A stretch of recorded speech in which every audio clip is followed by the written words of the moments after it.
Bonsoir à tous. Pour ceux qui suivent à travers le monde, le verdict est donc tombé il y a quelques heures. Et donc, comme vous le savez, c'était un moment historique. La justice donc a été rendue. Tout le monde qui était inquiet à travers le monde, aujourd'hui a quand même une bouffée d'air. Hein, parce qu'il faut dire que la justice américaine était devenue un peu angoissante, surtout lorsqu'il s'agit de verdicts qui opposent d'un côté les meurtriers policiers et donc le sujet afro-américain. Aujourd'hui, c'est un jour vraiment pas comme les autres. Je crois que George Floyd peut donc se reposer en paix. Et donc, nous profitons de l'occasion pour lancer à nouveau nos condoléances à sa famille. Nous savons que ça apporte un peu de, comme je disais, une petite bouffée d'air par rapport à cette histoire qui a vraiment galvanisé le monde entier. Donc, pour ce, on va essayer de jouer quelques éléments, comment le verdict a été rendu ici aux États-Unis. Et on va aussi jouer quelques commentaires du procureur général et ceux qui veulent s'exprimer, peut-être donner leur point de vue, on pourra le faire, même si le verdict et puis l'expression du procureur général seront en anglais. On va faire dans la mesure du possible, essayer de donner quelques explications et donner surtout notre point de vue par rapport à ce moment historique dans la justice américaine. On suit. Members of the jury, I understand you have a verdict.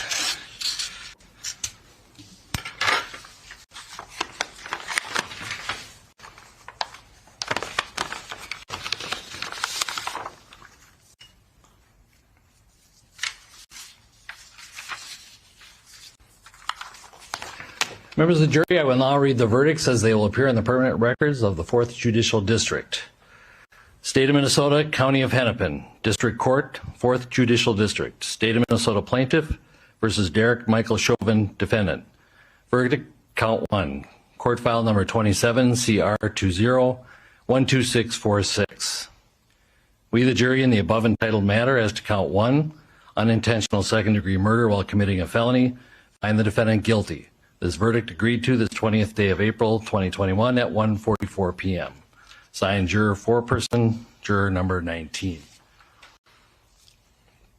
Same caption, verdict count 2. We, the jury, in the above entitled matter as to count 2, third-degree murder, perpetrating an eminently dangerous act, find the defendant guilty.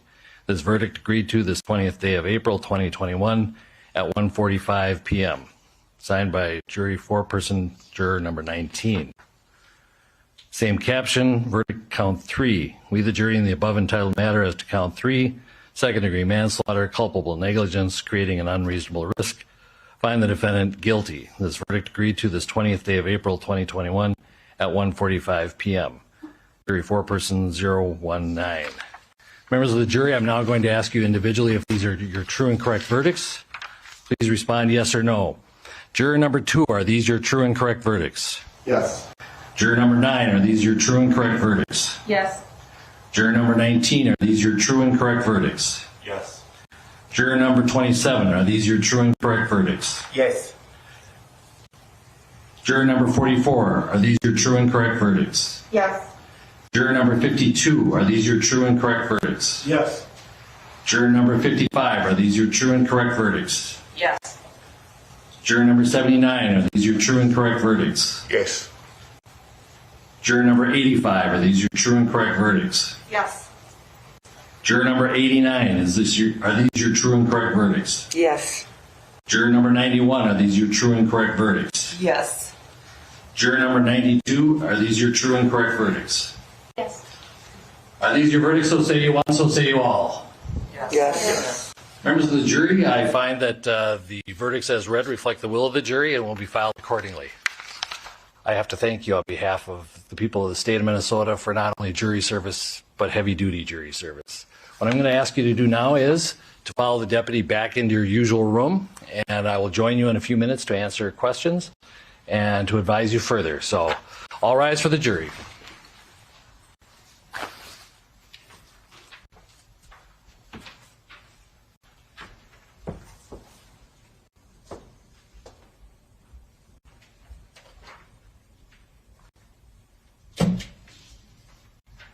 All right, be seated.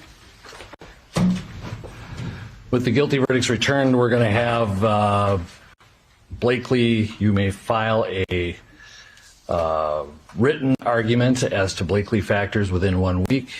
The court will issue findings on the Blakely factors, the factual findings, 1 week after that. We'll order a PSI immediately returnable in 4 weeks. And we will also have a briefing on, after you get the PSI, 6 weeks from now, and then 8 weeks from now, we will have sentencing. We'll get you the exact dates in a scheduling order. Is there a motion on behalf of the state? Your Honor, the state would move to have the court revoke the defendant's bail and remand him into custody pending sentencing. Bail is revoked, bond is discharged, and the defendant is remanded to the custody of the Hennepin County Sheriff. Anything further? All right. Thank you.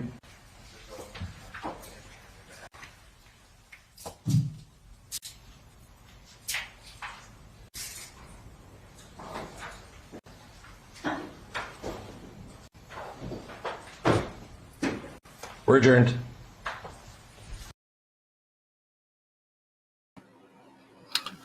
Voilà. Donc, on a vu là en direct, en live, comment ça s'est passé. Ça a été très rapide. Je crois que tous les membres du jury ont donc confirmé leur vote par rapport à ce qu'ils croient que la situation de meurtre que ce policier Derek a donc commis à tous les all the accounts. En tout cas, toute accusation a été donc confirmée par ces jurys. Vous avez vu comment on a amené donc ce monsieur en prison qui risque de passer presque toute sa vie en prison. Mais il faut le rappeler qu'il y a une possibilité que le procès civil puisse prendre lieu, et le juge donc a rappelé au côté adverse la possibilité qu'ils ont à donc reporter plainte et puis dans une cour, je crois, civile, pour essayer de voir s'ils peuvent ce soit réduire les années de prison. Mais généralement, ce genre d'opération, c'est juste une formalité. Et je crois qu'à ce degré-là, à ce niveau-là, il est bien parti pour la prison. Maintenant, ce qu'on peut comprendre aujourd'hui ici, c'est un peu la signification de ce procès. Tant entendu, je crois qu'aujourd'hui, la communauté noire américaine, ou bien même la communauté, la diaspora africaine à travers le monde, et là, c'est la première fois dans ce genre de cas qu'il ne s'agit même plus de juste les Noirs qui étaient fatigués donc de business as usual. La même chose encore et toujours. Vous pouvez voir à travers le monde la coalition internationale, tous les pays représentés, toute personne avec une sensibilité humaine était donc concernée par rapport à ce meurtre qui s'est passé devant nos yeux.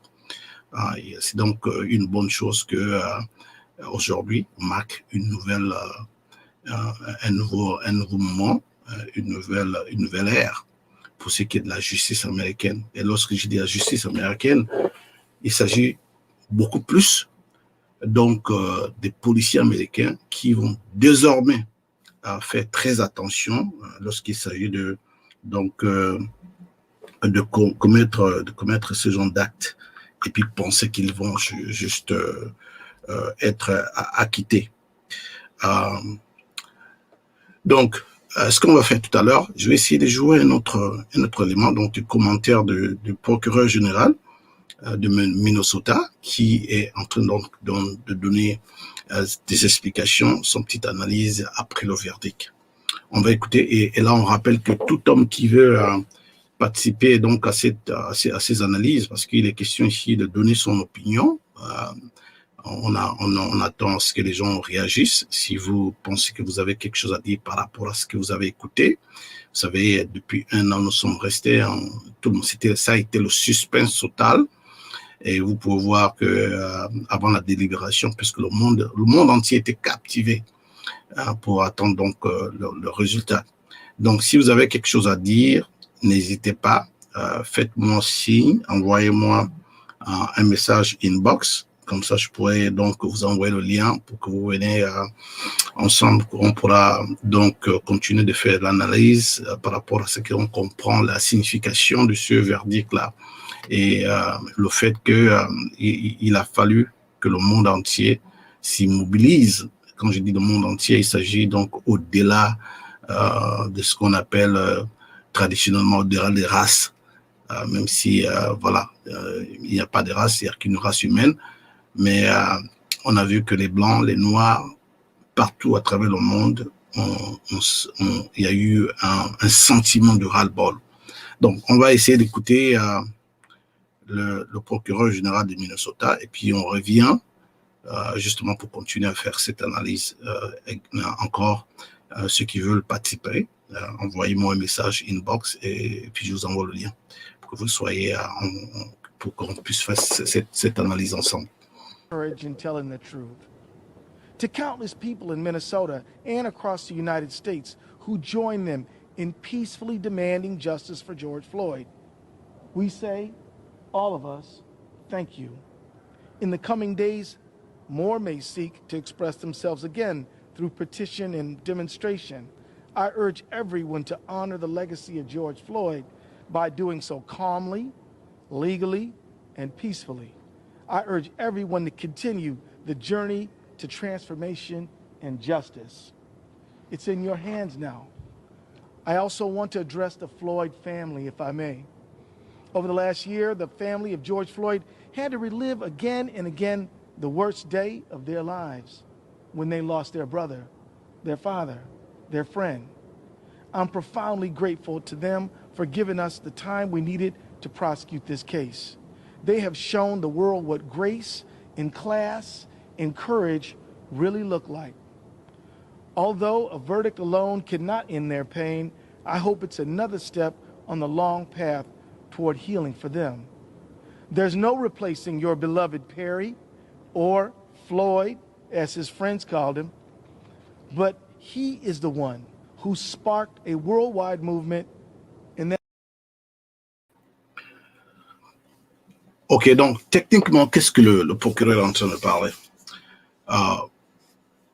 Il est en train d'expliquer donc justement la teneur, donner ses explications par rapport à la teneur, parce qu'il faut vous rappeler que c'est lui qui a tout le monde que vous voyez derrière là, cette équipe a été mise en place par lui. Et donc cette équipe-là, c'est lui, ce monsieur qui est en train de parler. Donc c'est lui qui a mis cette équipe ensemble pour essayer donc de prendre en charge ce procès. Donc il dit que bien qu'un seul procès ne peut pas tout arranger, mais c'est à cause de ce monsieur-là, Floyd, George Floyd, que nous avions eu la possibilité de galvaniser le monde entier pour aussi avoir ces genres de résultats qu'on a aujourd'hui. On va continuer à écouter. That's important. We owe our thanks to the men and women of the jury who gave many hours of their time and attention to carefully listening to the evidence. Donc, aussi, il remercie donc les membres du jury qui ont attentivement écouté donc toute présentation, toute preuve présentée à leur égard pour arriver donc à cette conclusion que nous connaissons aujourd'hui. Weighing the facts, rendering a verdict, they are regular people from all walks of life, a lot like that bouquet of humanity on that corner on May 25th and in that courtroom. Donc, les membres du jury ne sont autres que des personnes, comme on dit, le commun de mortels. Hein. Ce sont les Américains lambda, comme on dit chez nous, qui ont été choisis, juste comme ceux qui étaient là le jour de l'assassinat de George Floyd. Vous savez, lorsque ce monsieur-là, l'ex-policier, l'a assassiné, il y avait donc les gens sur le trottoir qui demandaient à ce que le monsieur puisse avoir quand même un comportement humain. Donc, ce sont ces mêmes Américains-là, de tous les jours, qu'on a pris pour essayer d'être membre du jury, comme ça se passe ici aux États-Unis. They answered the call and they served in a landmark trial. They now deserve to return to their lives. If they ask you to respect their privacy, we ask you to honor that request. Donc, techniquement, ce qu'il est en train de dire, c'est que ces personnes-là qui ont pris le temps pour venir participer à ce procès historique, ils vont donc répartir à leur vie ordinaire. Donc, s'ils demandent que leur vie privée soit respectée, il est important que l'on respecte leur vie privée. Parce que généralement, après un procès historique comme ça, comme vous savez, il y en a qui reçoivent de messages, de haine et tout le reste. Donc, le procureur général demande à ce que ces gens-là soient donc laissés de telle sorte qu'ils les répartent à leur vie normale. I want to acknowledge the remarkable team that helped us prosecute the case. We put everything we had into this prosecution. Voilà, donc maintenant, ce qu'il fait, c'est en quelque sorte de remercier donc toute cette équipe-là. Vous savez, il y a donc les avocats de défense, mais aussi avec eux, il y a d'autres qui sont là, qui participent avec eux, qui prennent des notes, qui font des recherches. Donc, comme je disais tout à l'heure, hein, c'est ce procureur-là qui a donc aidé à mettre ensemble cette équipe. Donc, il est en train de dire merci à tout le monde qui a participé donc, dans cette équipe de défense. We presented the best case that we could. Donc, comme je le disais, il a donc présenté, il est en train de parler donc de cette équipe. Ils ont présenté la crème des crèmes, c'est-à-dire l'une des meilleures équipes de défense. And the jury heard us, and we're grateful for that. Et le jury a donc entendu raison, et ils sont très heureux que cela s'est passé de cette manière-là. We had the sole burden of proof in the case, and history shows that winning cases like these can be difficult. I'm proud of every hour, every minute, and every ounce of effort we put in this case, and let me tell you, we spent many hours working on this case, did we not? Voilà, donc, comme vous pouvez le constater, on a passé beaucoup de temps à travailler sur ce cas, et l'histoire démontre que généralement ce genre de cas ce genre de cas très difficile donc à dealer avec, mais c'est des heures de travail, un travail de groupe. Week after week, committee meeting after. Il s'agit de semaine après semaine, de raconte après raconte. Committee meeting, this team never let up and it never quit. We fought every day and we did it together. Voilà, donc encore une fois, un travail d'équipe, jour après jour. Ils se sont battus comme il faut pour en fait donner le résultat que nous avons vu aujourd'hui. The Attorney General's office together with the Hennepin County Attorney's office. Thank you, sir. And we did it together. I'm deeply grateful to everyone who worked on the case. Most of these folks will tell you it's a bad idea to put together a team of all Michael Jordans.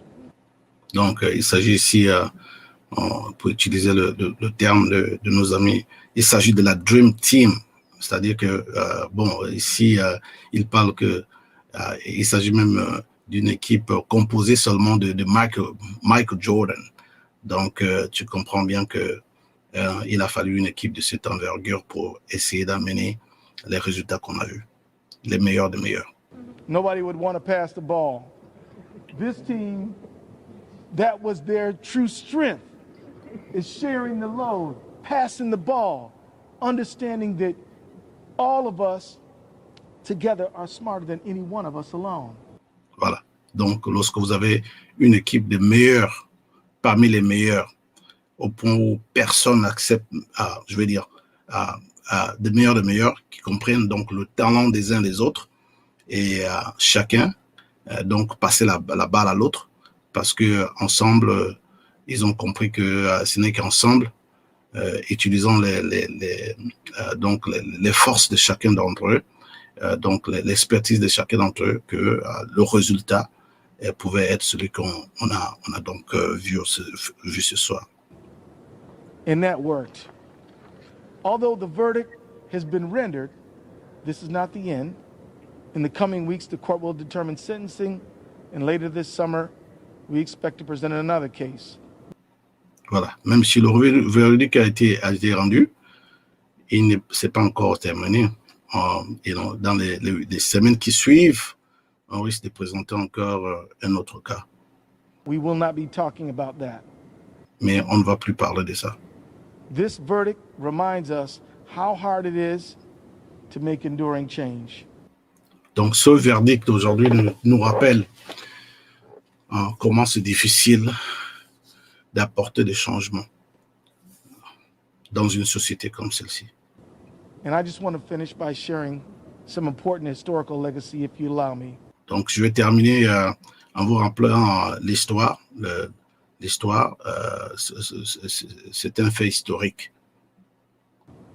In 1968, the current En 1968, Commission was formed to investigate the Donc, la causes of commission- uprisings across major American cities. And a man named Dr. Kenneth Clark, a famous African-American psychologist who, along with his equally accomplished psychologist wife, Mamie, contributed to compelling research in the Brown versus Board of Education. Voilà, donc ici les faits historiques dont il a entendu parler, il s'agit donc de ce fameux cas de Brown versus Board of Education. Donc, c'est l'un de ces psychologues noirs américains très talentueux, parmi les autres talents qui ont donc démontré, sont mes notes, voilà. Case. And Dr. Clark testified at the Kerner Commission. And I want to quote you what he said.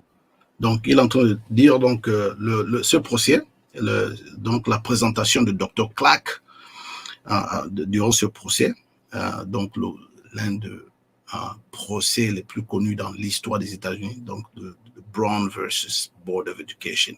Et pendant ce procès, voici ce que le Dr. Clark a dit.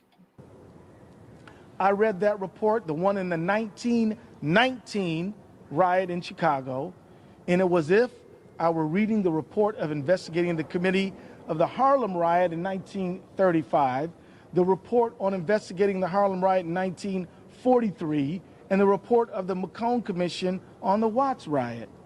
I must say again in candor to you, the members of this commission, it's like a kind of an Alice in Wonderland with the same moving picture reshown over and over. Voilà, donc lorsque ce psychologue-là faisait sa présentation, après tous ces rapports de synthèse lus des événements passés, il disait à la cour qu'il avait comme l'impression que c'était comme l'épisode Alice au pays des merveilles, où les mêmes choses continuent toujours à produire les mêmes effets, c'est-à-dire cette situation du noir, on a tellement vu que ça ne fait que se répéter encore et toujours. Over again, the same analysis, the same recommendation. Voilà, même analyse, même recommandation. And the same inaction. Et le résultat sera le même. Those are the words of Dr. Clark in 1968. Donc en 1968, ça c'était les mots de Dr. Clark.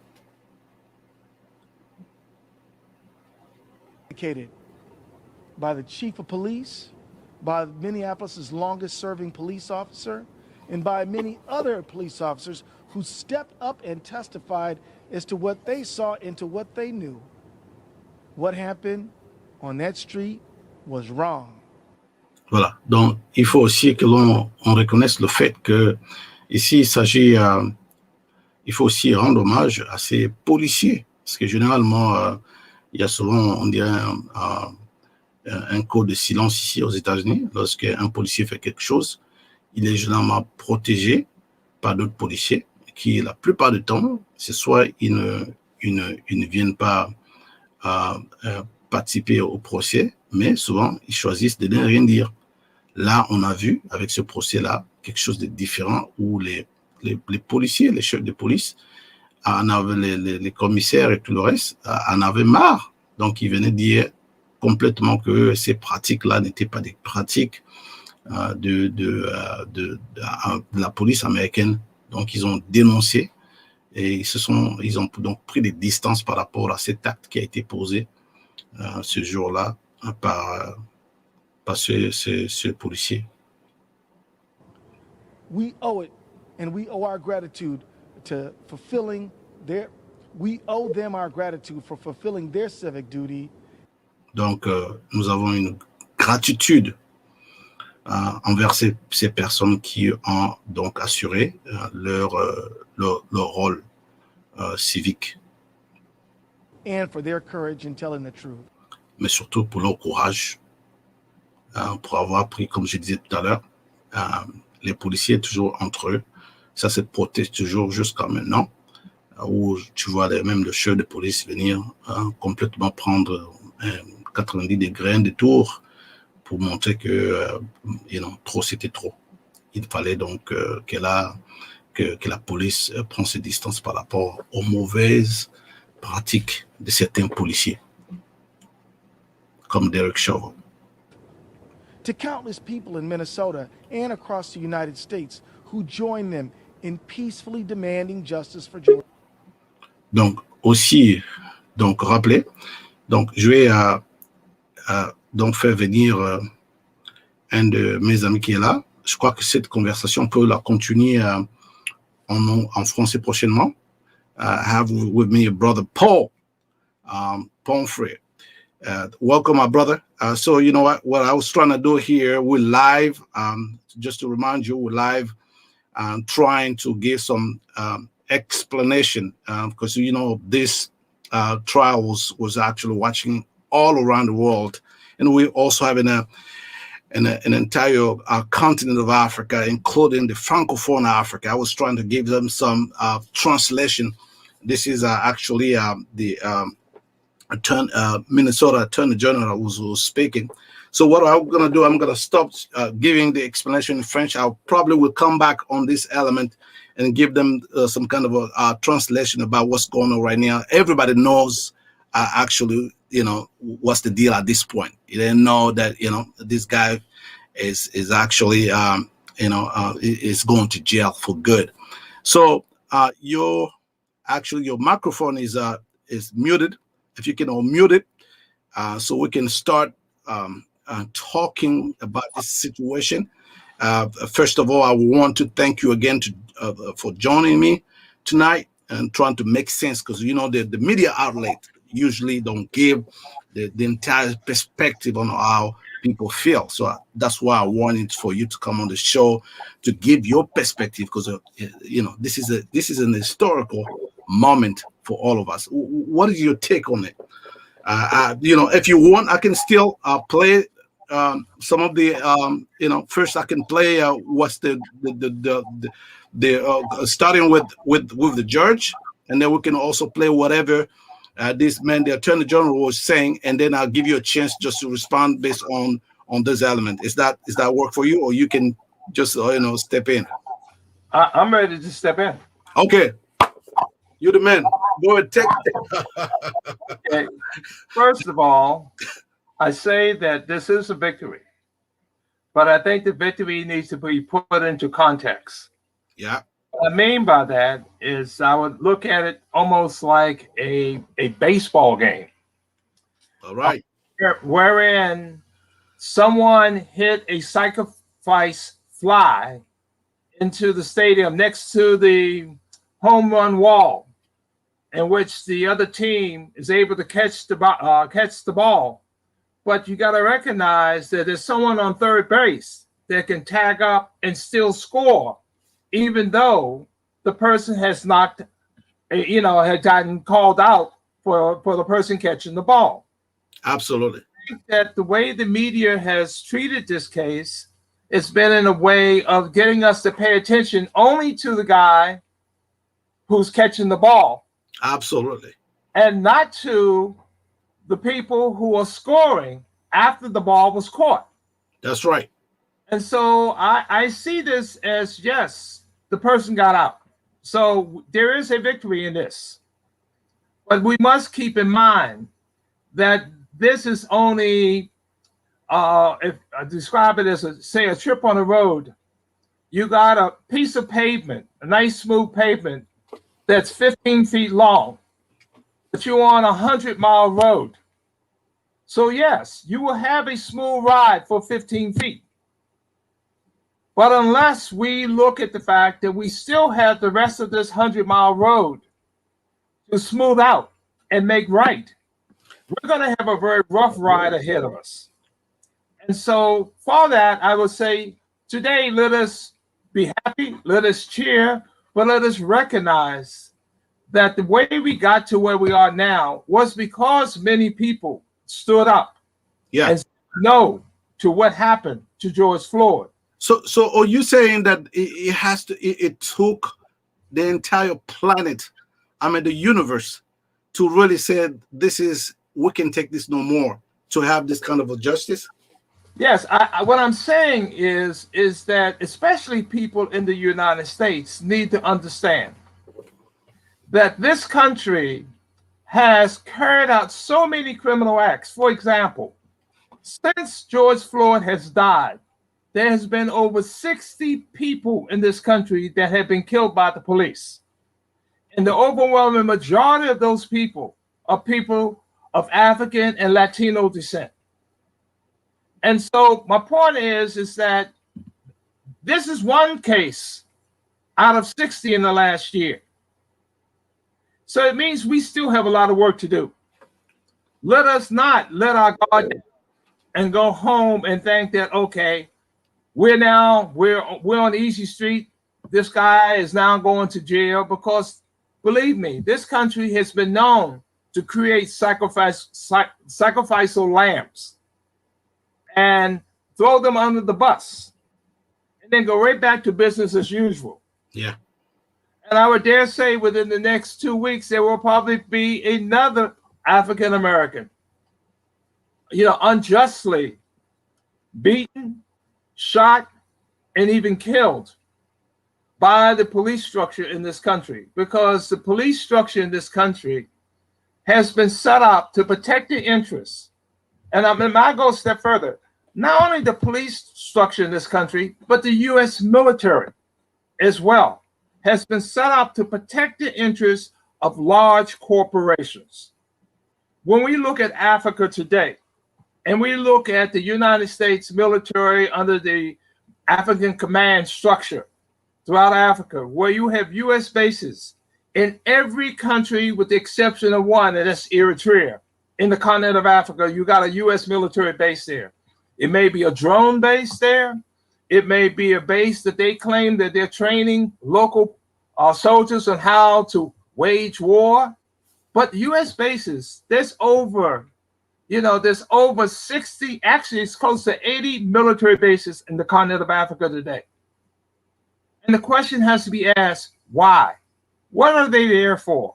Are they there really to make life better for the African people? And what was first, the U.S. military base or terrorism?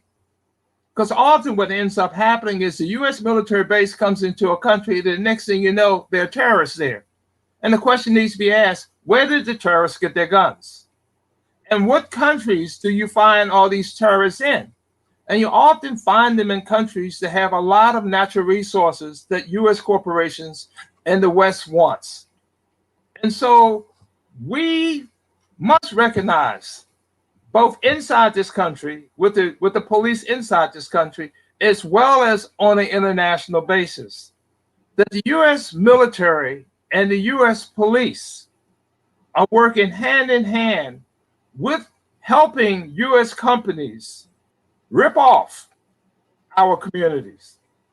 Often what you will find is incidents happening with police in Black communities and cities, and right after that happens, you find that then there's a large movement of the Blacks moving out of the city and further out into the suburbs, away from the better paying jobs. And those same communities that were Black last year or 5 years ago are now have condos that cost maybe $100,000. I mean, cost $500,000 to $1 million, and they're being replaced. All you do is look at cities like Chicago, look at cities like New York, look at cities like Washington, D.C., and you will see this shift of where it used to be a Black community or a mixed community becoming more and more upscale and white. And that, in fact, that's happening in conjunction with the police department in these cities. We have really a lot of work to do. We need to see the larger picture and not allow the media. Where are we going from here? Because you know, there's a lot of good stuff you've been saying, man, and you give us a global perspective of what's going on. Because we once have to remember that you know, America is actually an empire. The American empire is bigger than what we see here in the United States. It's just a small portion of a bigger picture of how, you know, an empire operate. So, but in this context here, in the American context, you know, when you see this very complex relationship between our communities, the African American community, in conjunction with the police, it is amazing to just see that you know, again and again we see history repeated itself. But today, there's some kind of, we're catching a little breath. Just is a metaphor from George Floyd, who you know, went from I can breathe to now we having some kind of closure, and you can see it that it's not just at this point. It's not just Black people. There's a lot of white people, white brothers and sisters that are as exhausted as Black people. I think this goes beyond just race. Yes. I think that, in fact, that the U.S. military and the U.S. police department are serving, again, the interests of the large corporations. And they're taking advantage not just of Black people, but poor people and working people alike. Right. I think that we must understand that we live in a system. I have some points to bring up. One, we have just gone through almost a year and a quarter of a pandemic where we've had some of the highest unemployment in this country, you know, since the Depression. Then the question we need to ask ourselves, if that is true, how is it that you have the stock market breaking records and having the highest amount of value on the U.S. stock market today? You assume that people aren't working in this country, that the companies would be suffering and that the stock prices would be dropping. But that's not the case. In fact, the stock market is going through the roof. We need to ask ourselves the question, how can that happen in today's world? I mean, when we had the Depression and people were unemployed, the stock market fell through the bottom, through the floor. But today they're not doing that. So the question is, where is this wealth coming from?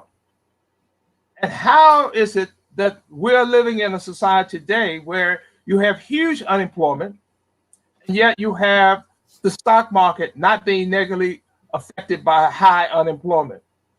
And if high unemployment is not affecting the stock market, then the question then comes in, do we really think that the businesses in the United States will really need that many more workers anymore? Or because if they can do this well without us working, then why would they need to hire us again? And then this also, I don't know if you're familiar with this new, the transformation of this new digital economy. You know, it's amazing to see how the Bitcoin is all, you know, the coins, virtual coins going on. It's just it's a total, you know, somebody will say a new world order when it's come to the economics. We go into a new way of dealing with the economics. But, you know, come to find out, just like you said, when you look at the unemployment, it looks like people still struggling. So where is this growth coming from? There are so many people in this country today that are just knocking on the door of being evicted from their homes, from their apartments, from their houses, because they have not been able to pay the rent or pay the mortgage because they've been unemployed for so many months. But yet you have the stock market again going through the roof. That doesn't seem to make a whole lot of sense. I mean, when we had the Depression before and they had high unemployment, the stock market crashed. Yeah. It's not crashing today. It's higher today than it was before the pandemic.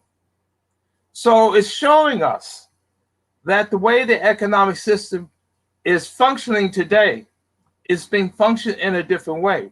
One of the things a lot of people didn't realize was that our Congress actually gave $5 trillion to the 1% highest money-making businesses in this country. $5 trillion. That might be explaining why the stock market is so high, because with all this money that the federal government gave these companies, they turned around and bought their own stock. And as they bought their own stock, they increased the value of their stock, of their companies. Those were our tax dollars. And somewhere down the road, we're going to be expected to pay them off. So in a world of so-called fake news, I'm thinking about the former president. Do you think this economy, if it's fake, it will eventually crumble? Because if it's not based on real, you know, growth, if it's just this, you know, the top 1% of the people, you know, taking the money, putting back into to increase values, if we're not, because, you know, the American economy is stronger when we can produce, when we create stuff. It's not just speculation on the Wall Street. So if this whole thing is based on this, you know, fake values, what do you think will happen in the coming years? I'll give you an example. We just have a new administration, and a lot of people cheered that this new administration came to power. Now, what does Mr. Biden do? Well, one of the things he did was he chose a gentleman who left the military about 4 years ago and went straight to work for Raytheon, a major military contractor. Short period of time, he has been Secretary of Defense. Raytheon has made hundreds of billions of dollars worth of contracts from the Defense Department. Right. One must ask the question, wait a minute now, you got a guy who was on the board of Raytheon, and he gets to be in charge of military contracts by being Secretary of Defense. And coincidentally, now Raytheon gets hundreds of billions of dollars worth of contracts. Most people would say something smells a little fishy about that. And yet, you know, it's happened, and the media doesn't make a big hoot about it. They don't scream and holler about, well, wait a minute now. And this man was on Raytheon's board of directors. He was not just a simple employee. He was one of the guys helping make decisions for this company. So we need to question, how much money did the Raytheon Corporation give to the Biden campaign? You know, for him to become president. Wow. And how is that much different than the kind of corruption we saw in the previous administration under Trump? Interesting. But the media chooses not to spend much time talking about these type of things. But I think we should be talking about them because those weapons are being used all over Africa today. Right. Those weapons are being used over Latin America today. Those weapons are being used in threatening the waters in the South Pacific. So it brings us to a more and more dangerous situation worldwide and a potential of a nuclear war, because in fact the U.S. military is challenging other nuclear powers. Absolutely. So these are things that I think are very important, and that's why I think that where we should share the verdict that happened today, but we must recognize we have so much more work to do because of what's been going on in this country, and that the way the media has chosen not to tell us what's happening, that we're going to have to start doing some of our own homework. That's right. You know, we have to be a little bit sharper, and sometimes not depending on the mainstream media to tell us, because they have to kind of mold our way of thinking about issues, and usually we leave a lot on the table when it comes to understanding how this world actually operates. So that was my friend Christian that was trying to join us. I want to come back to you though. In your perspective, what can we do at this moment?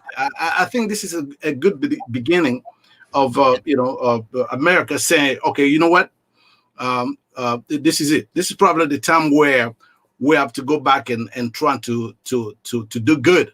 There's a lot of wrong has been done, and the legislation actually, the George Floyd legislation, I think is a good one. If people can really go and try to make it a reality, and I do love the fact that you tie globally the global perspective with what's going on in this country here. But I want to know, what do you think should be, what kind of direction should we take going from this experience that we have today?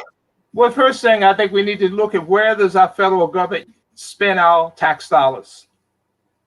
If we look at our federal budget, we will find that over half of every tax dollar that's spent, over 50 cents of every dollar that's spent in federal taxes, goes towards the U.S. military. Now we need to ask the question, why? Are we being threatened by Canada or Mexico? Or do we think that maybe somebody's going to attack the United States from the Pacific Ocean or from the Atlantic Ocean? And if not, then why is the U.S. government spending so much of our tax dollars on the military when there's so many fundamental needs right here in this country? Anybody going around this country will see how you have so many people who are homeless. You see schools crumbling down in front of our own eyes. You see people living in unsafe homes. You see people who are now going to a emergency room because they cannot afford health care and going to see a doctor directly. And so there are many more important, in my opinion, more important things in which our tax dollars should be spent for. Instead, it's being spent on these large military contracts. Now, the United States says that we believe in democracy. About 4 months, 5 months, 6 months ago, the Iraqi parliament voted 100% to invite the United States to leave Iraq. The United States left Iraq. The United States says it believes in democracy. They believe in the vote. Here's the National Assembly of Iraq. 100% of them, no one voted against this resolution demanding that the United States immediately leave from Iraq. It hasn't happened. And I doubt if it will happen anytime soon. We had the United States negotiate in Afghanistan that on May 1st, the United States military and its NATO partners would leave Afghanistan. And now the president's saying, oh, we want to put it over until September the 11th. Well, that wasn't what the United States government agreed to.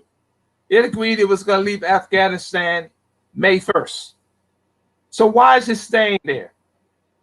Why is it not a priority for the U.S. government to get out of Afghanistan? And then there's another thing that's really interesting for me.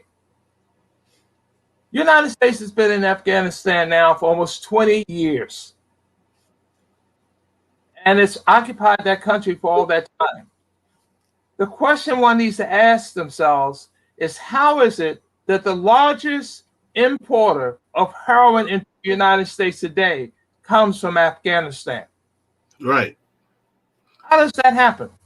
That's a good question. That's a good question. We have, you know, Christian is back here.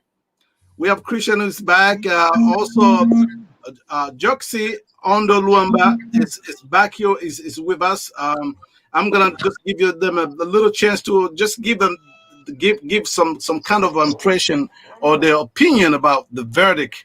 You know, today's verdict. I'm gonna first start with Christian. Welcome, Christian, and please tell me where. I mean, first of all, you know, this is an historical moment. What is your opinion about what's just happened? Can you believe what just happened? Do you think there is a change? We going toward a better justice system in the United States? I mean, actually, you know, as a man coming from Central Africa that went to school here and that has been here since 1999, I've seen stuff. I've seen president coming and going. I think this is a very, very powerful leadership message to the world.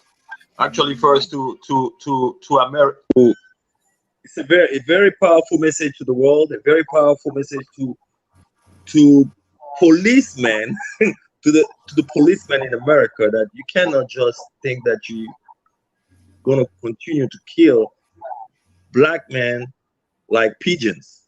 You know, so I think it's a big sign from Mr. President Biden, because a decision like that, I think most of the, I don't want to be improper, but most of the white people were kind of tired. They'll be like, yo, this needs to stand. We gotta let go. We gotta let go. It's time to let go. You know, so you're thinking. I mean, we can only be happy, you know, that at least right now there's many more cases, but at least this is the first step. That's what I can say right now. Absolutely. Let me bring Joxy. Welcome. But Joxy speaks French, though. I don't know if he's gonna try to do the English. Joxy, tu nous joins depuis où là?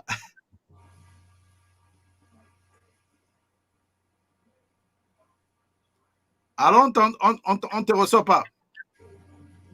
On dirait qu'il a coupé son micro. Est-ce que ton micro est ouvert? Oui, apparemment, c'est... Voilà. Ne bouge pas trop. Tu nous rejoins depuis où? Okay, we are having some difficulty understanding what our friend, unfortunately, Joxy, have some problem with his microphone. And trying to see it, and then we will bring you back on here and give you a chance to say what you think. This is an historical moment. I've been joined by my friend, longtime friend, Paul Pomfrey. You know, man, listen, you being, and I'm glad that you were able to always make that connection with, you know, the diaspora here, the African diaspora here, and the motherland. You know, and this is not just today. You've been doing this for, I was about to say for centuries, for years. You know, for years you've been doing this work on the Congo, and you know, created you and your friend created this a platform called the Friend of Congo, and I believe you're still working and fighting for the rights of the Congolese people, you know, yes. to for freedom and to enjoy their own resources. We're dealing with America, which is an empire. We have to really recognize that this is an empire, and an empire will act like an empire. You can just expect an empire to be nice on all accounts. But today, you know, verdict is really a strong message, a strong message to the you know, policemen, like my friend Christian said. But do you think there's any kind of relationship with the military industrial complex? Do you think there will be some kind of justice around the world in your thinking? I think one of the things we need to look at is this. In the United States, most police departments will give a higher opportunity for someone who's come out of the military to join their police department because they have been in the military. And yet we find over and over again, these policemen carry out these very racist, very brutal acts against the citizens of this country. In fact, just a couple of weeks ago, there were three policemen in Virginia who pulled over a lieutenant from the U.S. military and treated him very badly. And the lieutenant had the frame of mind to videotape them as they poured mace on his face, abused him, and treated him as if, in fact, he was some criminal.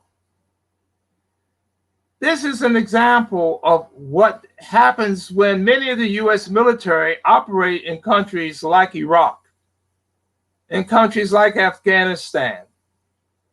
You know, and this is one of the reasons why many of these countries that the United States claims they are helping, the people of those countries want the U.S. out because they recognize that these soldiers disrespect their basic rights, even though they're in their country. You have some foreign troops in your country disrespecting your ability to live as a citizen in your own country. And this is how the U.S. military has functioned. And unfortunately, you will find many of these policemen who violate human rights here in the United States are former U.S. military. When we looked at what happened on January 6th, you saw active members and people who were former members of the U.S. military taking on the Capitol, abusing police officers and other people there in the Capitol, and basically threatening to overthrow this country. And you must ask yourself, how could someone who was trained in the U.S. military to protect and serve be put in such a position? But we saw it with our own eyes. Yeah. And so we must question, what is the U.S. military teaching soldiers? Obviously, they're not teaching them to respect humanity. But we can also see in the case of the police officer, we saw the some kind of the police in Minnesota taking the distance from in the case of George Floyd murder. They say clearly we're not teaching this stuff. And we don't recognize this is not our teaching, and that's very. I think it's historical. We have to recognize that as well. I want to see if Joksy have a comeback with his microphone was not working. Joksy, can you hear me? Est-ce que tu m'entends?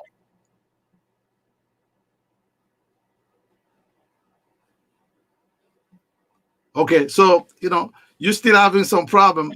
Just stay there and listen to us. No problem. You're welcome to stay there with us as we continue to make some sense with my brother Paul. So I was saying that I think that was a good some good signals, from all those police departments across the country that still want to hide or cover up some of the misconducts of the men on the street. I think you see, everybody came and said that it was wrong, and we don't buy this kind of behaviors. And I think that's something that everybody else across the country have to follow. And it's only because of that kind of people with their courage and their honor that I think that change can even be possible. What you think? Well, I think that in fact, this happened because of the pressure. The people who came out in the streets, the people who came out to vote, clearly showed that people were concerned about what was happening and how the police were functioning.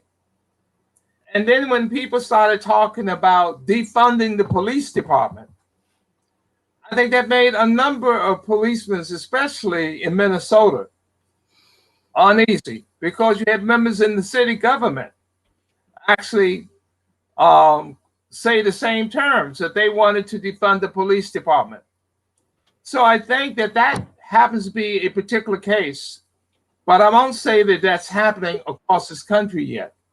This is just one example out of, as I said before, since George Floyd was killed, there's been about over 60 people have been killed by the police. And many of them very questionable about the circumstances behind how these people were killed. That doesn't count people who were hurt, illegally thrown in jail, or abused one way or the other. So I think, yes, we should say that by the pressure that people in the communities across this country came out in force, because I'm sure they understood, every juror understood, that if they chose not to do the right thing in this trial, that you would have had a situation very similar to the situation that happened in the United States when Dr. King was killed. The same situation you had when the jury decided that the policemen against Rodney King were not guilty of beating him up, when everybody saw on camera what happened. And so those jurors did the right thing. But I think it came from them also being very conscious of how the public in this country felt about that case, and what the possible circumstances would have been had they chosen to do something different. Absolutely.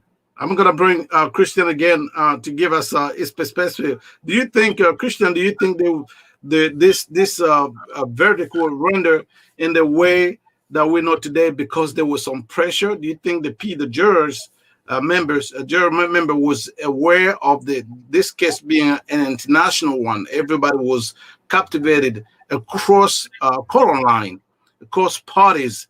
It was actually a very, very, very, very sensitive case. Do you think, do they have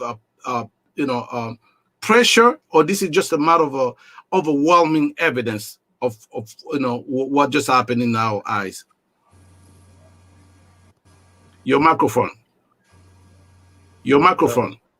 Yes, frankly, I'm not going to turn around the bushes. I'm going to stay focused and straightforward. They had to let go. They had to do this the right way. And at the end of the day, it's a signal, that the Democrat wants to send to the world, that want to send to Americans, that want to send to the police, that want to send to everybody. I mean, it's the time. Sometimes there are things that you cannot change. The things that you cannot change, when it's the time, is the time. Or it would have gone to a chaotic situation. And again, it's all politics too. Because at the end of the day, they do what they want. And this is what they wanted to do. You know what I'm saying? So I think that's what they want to do now, to send a message that it's enough. Let's try to move forward. Our economy is down. The people are not getting along. I mean, we can't continue like that, because it's impacting everything. And economics, policies and all that. So they have to bring back America to the top. And this was very important to do, to make a change on that direction. Absolutely. I don't know. That's a good point, though. Paul, do you think Brother Christian has a point here? I think he has a point. As I said earlier, in comparing what happened after Dr. King was killed, the United States, after having a pandemic for over a year, cannot afford to be put on fire.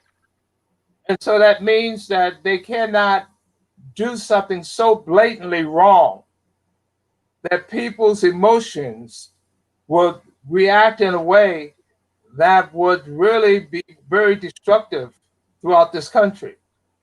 And so the police department understood that, the prosecutors understood that, the judge understood that, and I think the jury understood that. But let us also recognize that we have to keep the pressure on this country to continue to do the right thing. Because if they feel that they can start getting away with what they were doing before, they will. And so each person that hears my voice today inside the United States need to be prepared to say, hey, I'm going to pay attention to what our government is doing in my town, in my state, and in my country. And I want to make my voice heard when I see it do something wrong, to make it very clear to them that I'm not going to be quiet anymore. I'm not going to think that all I need to do is go vote and then go back and forget about what else is happening around me in this country. We must. Democracy means more than voting. Democracy means holding your government accountable. And I think this trial shows that the people of this country held the state of Minnesota and the city of Minneapolis accountable. And I hope we recognize that this is something that we can do on local governments around this country and on state governments as well as our national government. We need to hold it accountable, and that's more than just going to vote. Absolutely. Accountability is necessary and it's needed. There's no change that can be operated in a country like America without us, putting pressure on those who have the power to render those decisions and to hold those people accountable. Because if we are all the same in the face of the law, then everybody should have the same punishment when you committed a crime. Let me again try with tell me, Mr. Joxy, can you say something? Because we have a hard time hearing what you have to say. If you can speak in French, that's all right as well. Tu nous rejoins de d'où là? Tu es où? I'm spoken. Is correct? Sorry, my English is very bad. I learn English at school, but my English is very bad. I'm a French speaker, because France colonized my country, my people. That's why I speak French now. So but what I try to speak English because I don't know if what's my going English. on right now? You saw the verdict. What is your opinion? Yeah, my opinion is an historic day, in America history for Black people, for civil rights in USA, and it's the first time for me. It's the first, not for me. It's the first time that a white policeman has been guilty when he killed some black people. I watched a movie, Seven from Chicago, at Netflix, and it's a very how I can express this the injustice in US for me is a recurrent problem. It's a very recurrent problem, a really important problem, and it's the first time. Well, it's the first time in American history, a white policeman was guilty. Is correct? Guilty. Yes, you're absolutely right. Convict and guilty about murder for a black man, and it's a historic now. But for me, from an African, I realize that American people, the black American people, I can express this, is a leader for civil movement struggle, and black rights struggle in the world. Because if in this world the people can respect black people, It comes from American people. Wow. Without American people, we haven't respect. In France, for example, when we speak English, when we are black, you speak English, people consider you because you say, you are American. When you are African, that's why I think so. Is historic? Is history because American because the civil rights for black people in US impacts the right world. of black people all around the world. Absolutely. That's I try to speak in English. No, you absolutely. English is very bad. I'm a native French speaker. Your point is well taken. Let me put this. Paul.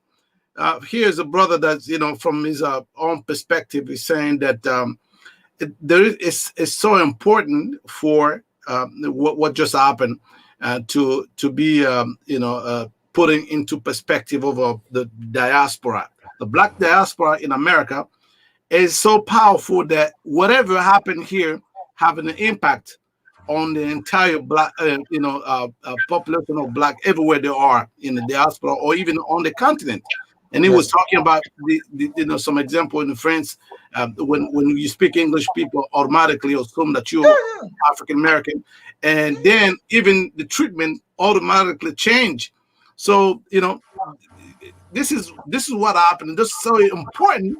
It's so important for people here in America to have the respect and the treatment that they deserve, because that has actually an impact on the global scale. I want you to say something about that. Well, I think that yes, people are paying attention to what's going on here in the United States, both good and bad.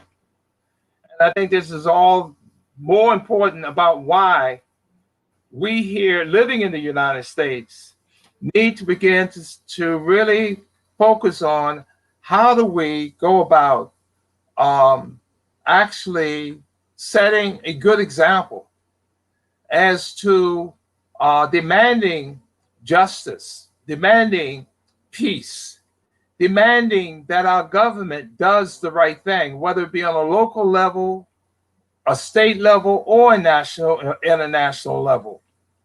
Because unfortunately, what too often happens is you ask somebody about something and the first thing that comes out of their mouth is, I'm not political.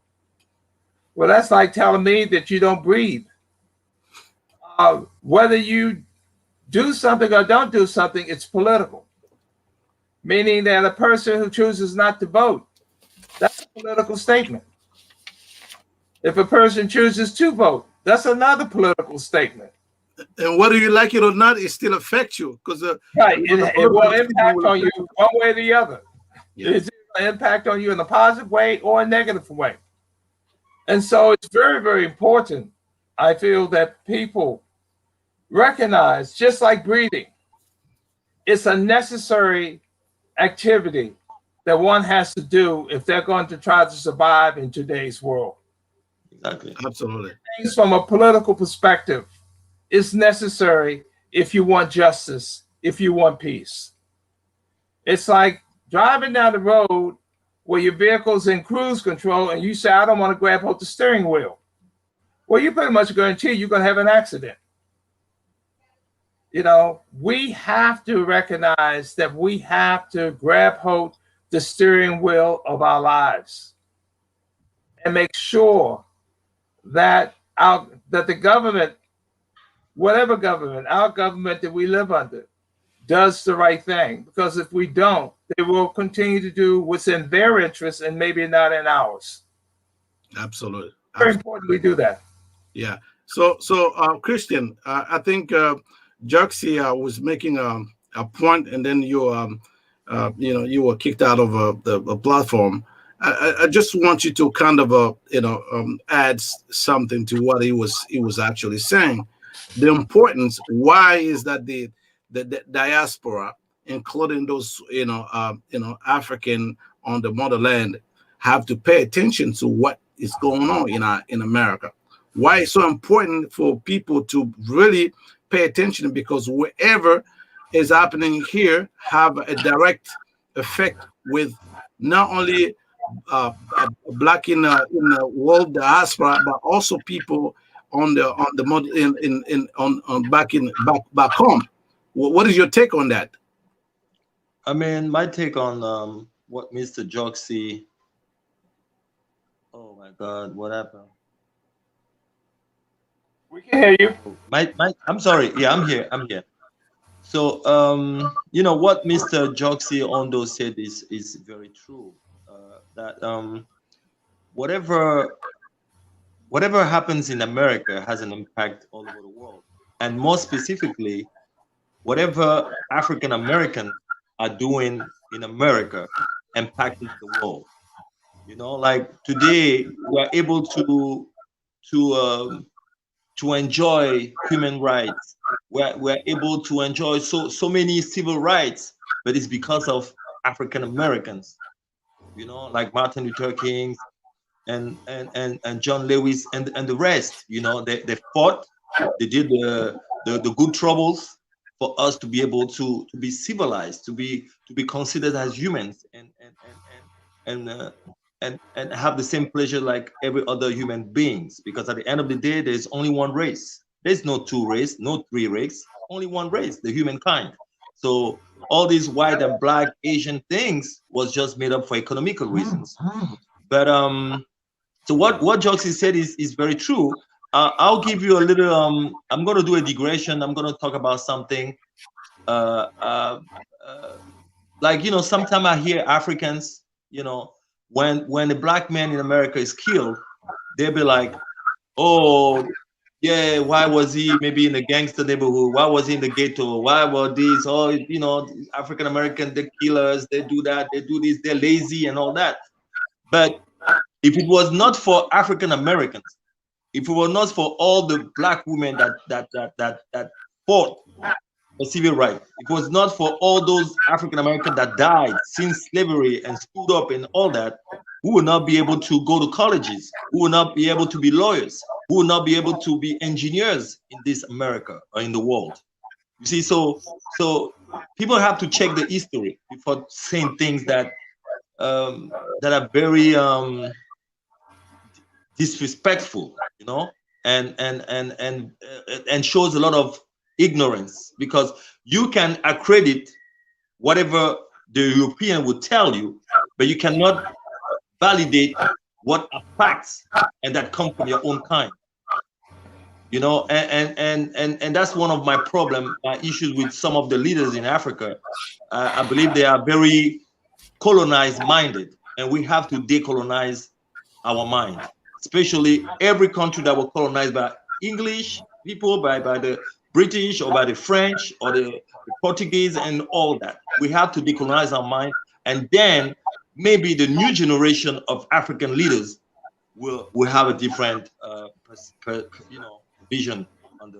Absolutely. I'm gonna bring my friend Paul again, is very deep in his analysis when it comes to the criticism of what's going on in not only in this so-called the American industrial, the military industrial complex, and also the politics inside within the country. Here, when it comes to policing, it looks like there's this kind of a same mentality as you were explaining earlier. When you see whatever is going outside here, and when you see the way some community been policing, it sounds like it's the same kind of a mentality. And you give an example of somebody who's been in the military, and you will believe that you will have better ethics in terms of discipline and training. And yet we see a guy from the military brutalizing, it's almost his brother in arm, his army, and this guy's a lieutenant. No matter how this guy trying to tell him that, listen, I'm, just your brother. He said, you should be afraid. You should be afraid. So here are we dealing with people who actually swore to protect and serve, or we always have to be scared of them when they show up, regardless what case we're dealing with. So I'm gonna bring you back, and probably I know Joxy will probably want to say something again. You can speak in French so that you can express Yeah, yourself. yeah. No, I prefer try to improve my English, you know. Okay. For real American people, yeah, right. Right. You go ahead, brother. Yeah. But that's I said, you know. No, Joxy, I'm gonna let you talk when the person in the middle is the one who was supposed to be talking, and then I will pass down. You know, once you finish, I will let you express yourself. Okay, no problem. Yeah. Go ahead, Paul. Yes, well, one of the things that's clear is that the U.S. military, its main role is to protect the interests of U.S. corporations and their ability to expropriate wealth. Most people know that the United States went to war in Iraq because of oil. What a lot of people don't know is why the United States went to war in Afghanistan.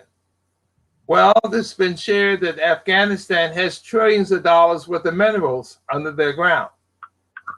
It also has been clear that the Caspian Sea has huge deposits of natural gas and oil, and that the U.S. oil companies wanted to run a pipeline from the northern part of Afghanistan all the way down to the southern part of Afghanistan to get the oil out of the Caspian Sea to come to the Indian Ocean so that the United States would have access to that oil and natural gas. So it's not surprising to me why the United States decided it wanted to go to war inside of Afghanistan in the first place. So you believe George Bush was not it was not correct launching the war in Afghanistan and Iraq? Of course not. It wasn't. Afghanistan, the people of Afghanistan weren't in any of those planes that attacked the different locations in the United States. In fact, I think out of 19, 17 of them were from Saudi Arabia. So the most logical place to look at would be where the overwhelming majority of the people who carried out those hijackings were from. That was Saudi Arabia. They weren't from Afghanistan. In addition, even Osama bin Laden himself was from Saudi Arabia. From Saudi Arabia, of course. And you have to ask yourself the question, why would a man worth several $1 billion decide to go to Afghanistan and live in a cave? And not only that, he had kidney disease, so he had to go into dialysis at least 3 times a week. Now explain to me, how does somebody worth billions of dollars is going to choose to go live in a cave in Afghanistan when he had to be on a dialysis 3 times a week? If you want to believe that, then I got a bridge in Brooklyn to sell you, or some beachfront property in Arizona to sell you. Obviously, that's not the case. We have been told a bill of goods to justify why the United States does what it does. Do you remember the war that took place in Yugoslavia?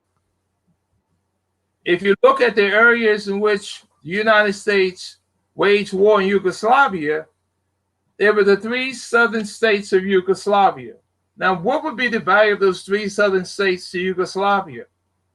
Would it be that the gas that was in the Caspian Sea, that the United States wanted to run a pipeline through the southern part of Yugoslavia to get gas into Western Europe so they would be less dependent upon gas from Russia? Could that be the reason why the United States got involved in the war in Yugoslavia? I know for a fact that it's been brought up that bin Laden was made an honorary citizen of Bosnia because Al-Qaeda helped train the militants in Bosnia to fight against the government of Yugoslavia. So you're now saying the United States has aligned itself with an organization in Bosnia that used Al-Qaeda to train them on how to fight against the government of Yugoslavia, and the United States aligned themselves with Al-Qaeda over there? Something's wrong with that picture. So we really need to begin to recognize that the media, where we get most of our information from, how many people listening to this broadcast pay CNN to give you their news, or NBC, or ABC, or CBS, or, you know, or Fox News for that matter? We don't pay those news media outlets to give us news, but who does pay them? Large corporations through advertisement. That's right. Interest. So are they now going to give you the news? That is an excellent point when it comes to especially the black media outlet. Now there's you know, we see a flourish of you know, black media you know, coming up. You believe they need to have some kind of a help because you know, where we get our, you know, information, usually you say it's not quality information, or sometimes it's not the entire story, you know, with respect to what we're supposed to know. I think that's subject to a good debate. You know, I probably will have to bring you back here on this platform to give us a little bit more on that. I see my brother, you know, Joski, you know, that probably want to say something very quickly, and then I will let Christian also say something. Again, let me remind you, it's okay if you want to express whatever in French. This is a free platform. We don't receive any corporation money, so we're free to say whatever we want to say. Just go ahead, Joxy. Yeah, I prefer improve my English, you know, because I'm very happy to talk with real American, real African American, you know. It's an honor for me, you know. It's an honor for me, even if I'm a French speaker, but I can try to speak English, you know. And I think so. It's very historic, really, you know. In more that way. Joxy, do you think because of this the verdict that was rendered today, do you think there will be a lot of changes going on within this country, or maybe some kind of changes around the world? Yeah, of course. That's as I said, you know, it's very historic in more than one way, because it puts a hand of a cycle of injustice characterized by the police brutality that Malcolm X in talking about in the 60s, you know, the 60s. He said American nightmare, you know, American nightmare. Malcolm X, déjà, Malcolm X, and you know. I think America is entering in a new era as regards of civil rights. No, as an African, because I'm an African. No, I'm not American. I'm an African. I'm from Gabon. You know, black France, the black of the United States, or African American. You know, in the United States, show use African. Show use again the way you could to follow when we want to see when we want. Yeah.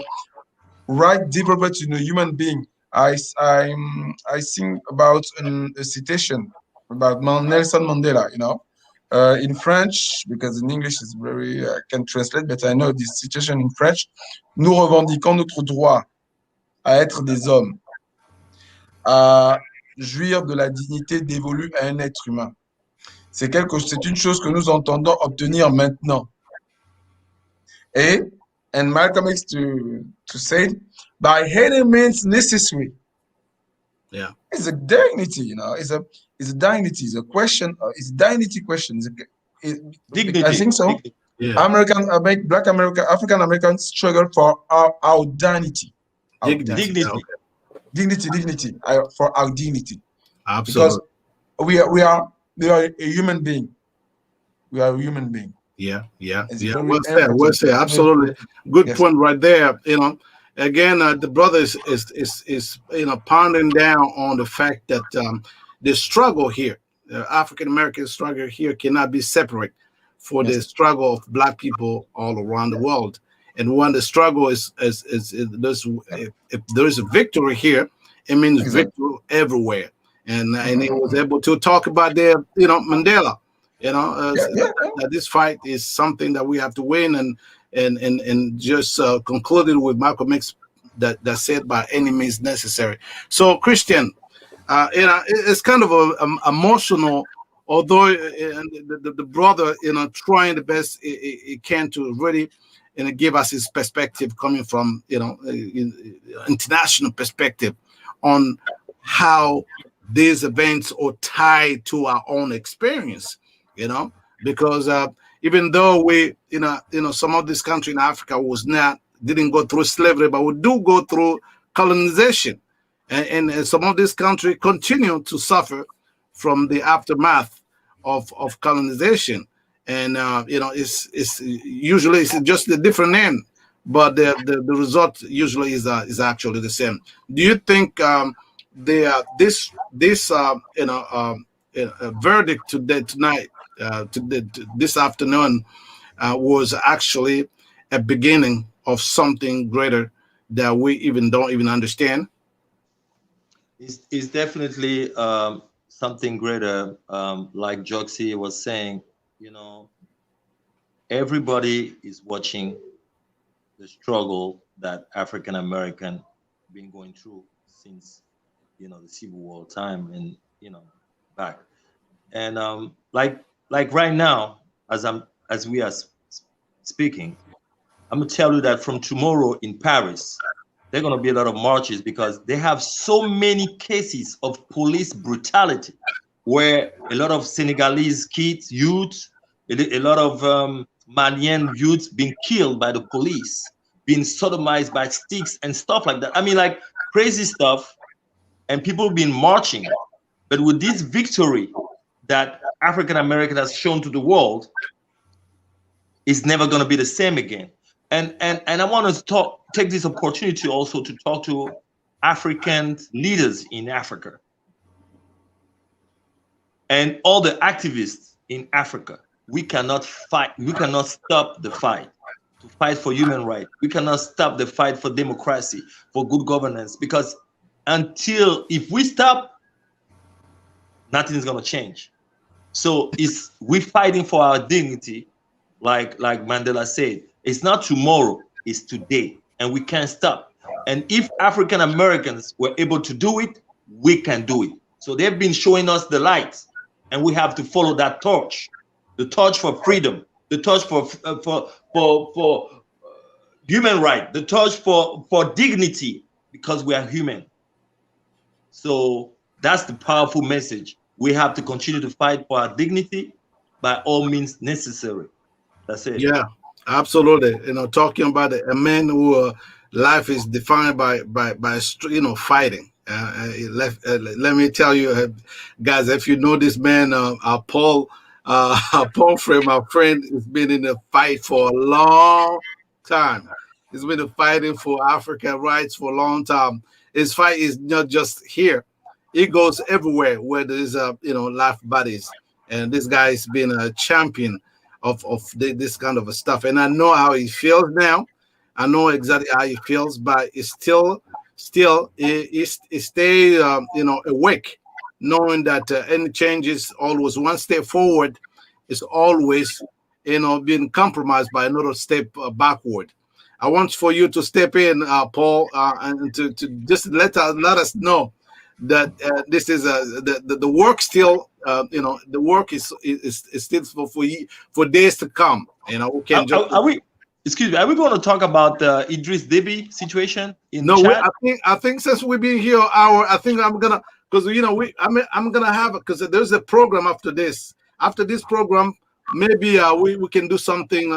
We can do a special, because what Christian is saying is that there's some news coming out of Africa. There's a president of Chad that have been killed. Somebody who's just jumping in some kind of a resistance. He wanted to fight himself to protect with the rebels. Yeah, so he got killed on the field. So this is a nice subject that we can actually do a special on it. But today I wanted to literally give this particular time to honor our brother George Floyd and all the people that died before him and never have justice. And today is a special day. I wanted to just for us to focus on that moment. And I promise you, Christian, you will be back here, to dig down on this this case. So let me bring back Brother Paul here. Since these two brothers were talking about the correlation, of our struggle, and what happened, whatever happened here, usually have an impact back home. But you know better. You've been in this struggle for years, and that's why you never only focus on here. You always talk about Africa, because as long as Africa is weak, the diaspora will be weak. So that's why you always, at the forefront of this fight. Tell us a little bit more about that, brother.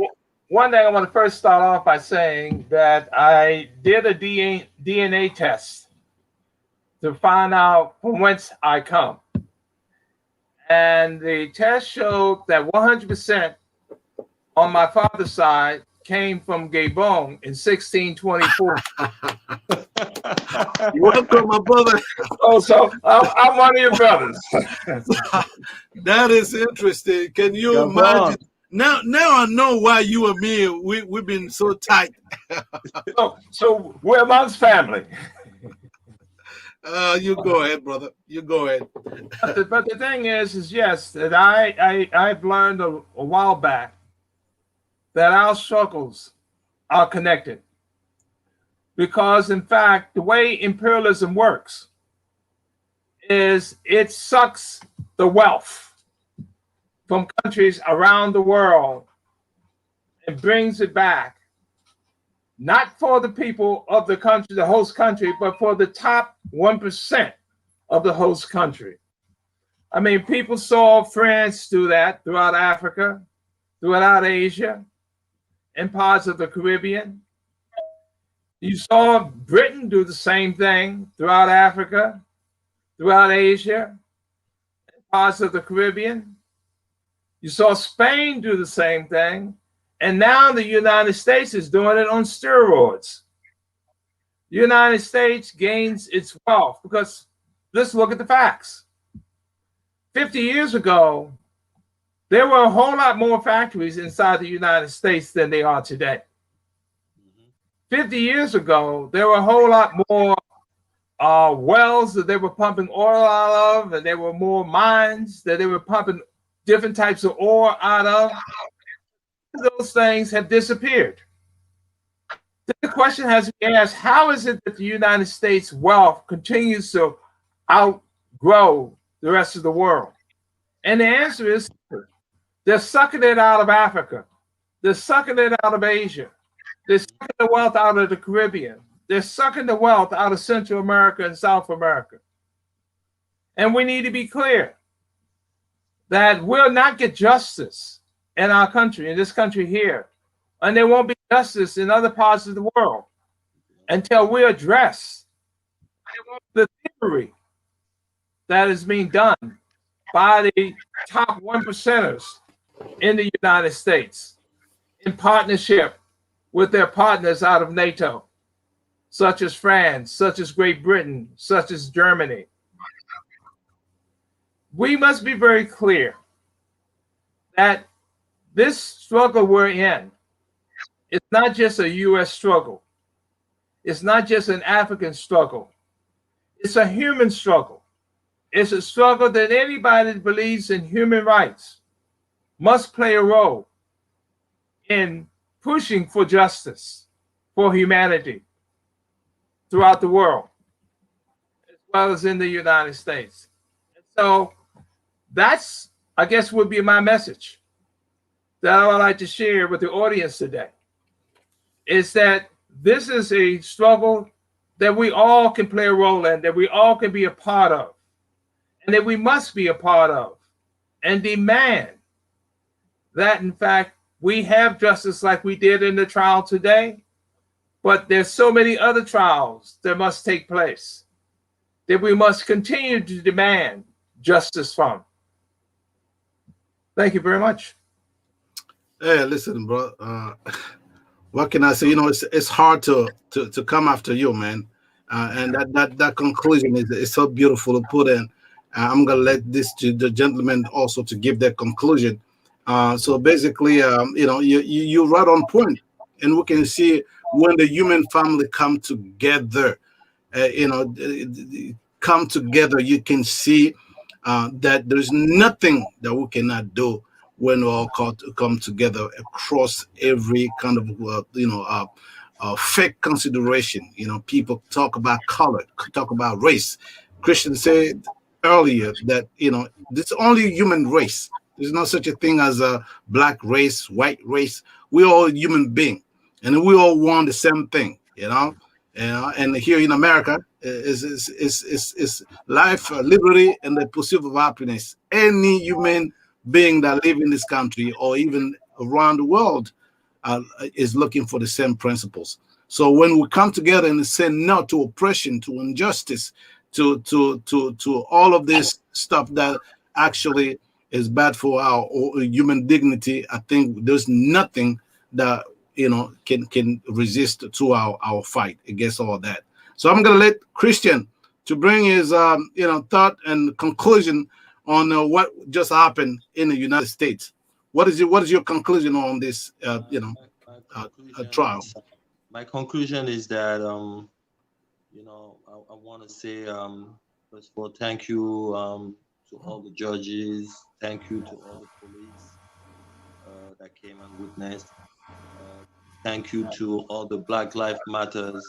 Thank you to the NWC. Thank you to everybody that put their hands in. Thank you to even the Caucasians that are for justice. We need to all move forward for justice for everyone. None of us is born with hate. To hate, none of us. It's something that is taught. So you could be white, Asian, yellow, whatever you want. Nobody is born evil. It's something that is taught. Because when you put a black baby and a white baby and an Asian baby, and they're just 1 month or 2 months, they will play together.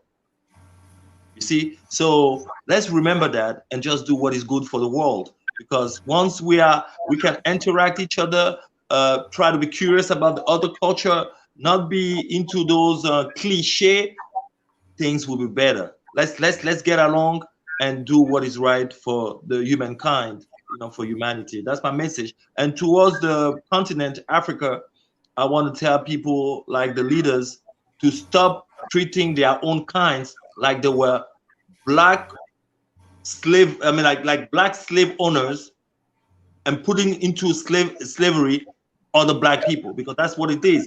You see all those dictators, they are black, but they're treating other black people like they were slaves. They are slaves. So we need to stop that. Today, you guys need to let go. It's time for change. It's time for democracy. It's time for development. It's time for competition, worldwide, between different countries. So the fight continues till we have justice everywhere in the world, and we should not stop. The same thing in Europe. You guys seen the signal today. So go out there and fight for justice, because changes is happening right now. That's what I have to say. Absolutely. They have to, some of these people have to let it go, because, you're absolutely right. Those, people back home that continue to work with the enemy, if you're black and you work with people that oppress your own country or own people, it's not, as a matter of fact, like, one of you was saying, it's not a matter of color. It's just a matter of character. We saw a lot of white people that, died to protect black people in this country, around the world. But at the same time, we also see black people siding with the oppressive group and continue to oppress their own people. And that's just the human condition. So we have to come together. That's why Paul was saying it takes all of us, black, white, yellow, whatever, color you might, qualify yourself. We have to come together and do this fight together to prevail, so that justice can prevail. Let me bring the brother Juxi here to say his final word. And like I say, you know, people in French will listen to you. You're free to speak, whether in French or in English. It's up to you. The floor is yours. What is your conclusion? Yeah, my conclusion is I think about Malcolm X, Malcolm X citation, Malcolm X quote: "Nobody can give you freedom, equality, or justice. If you're a man, you take it." And I think so. African American take struggle battle after battle our dignity, and is a lesson for all black in the people, all black in Africa. For example, we come from countries we are lack of civil rights, lack of democracies, dictatorship, and so on. And that is the way that African American people show to us. It showed that my comic says nobody can give you freedom, equality, or justice. If you're a man, you take it. That is my last word. Yes. Absolutely, brother. Listen, guys. I don't know how to thank you guys. We will be this back. This night I'm an American. This night. Oh. Absolutely, we are American. When Americans do good, we feel like we are part of it, and the victory is actually a human victory. Black, white, the victory is ours. And thank you for all the freedom fighters. All those people that went on the street from America to Europe to Africa to Asia, because our brothers and sisters from Asia as well were on the street fighting so that human dignity will be respected. Gentlemen, thank you so much for joining me. I think we will have another episode, where we can continue to discuss about these social issues. I think after this show that's coming after this, we will definitely come back here to talk about brother Idris, that the president Idris that just passed away in Chad. So for now, again, thank you for coming, Christian, Paul, and Juxi. I'll talk to you another time. Thank you for your time, and thank you for your analysis. Goodbye now. Bye-bye.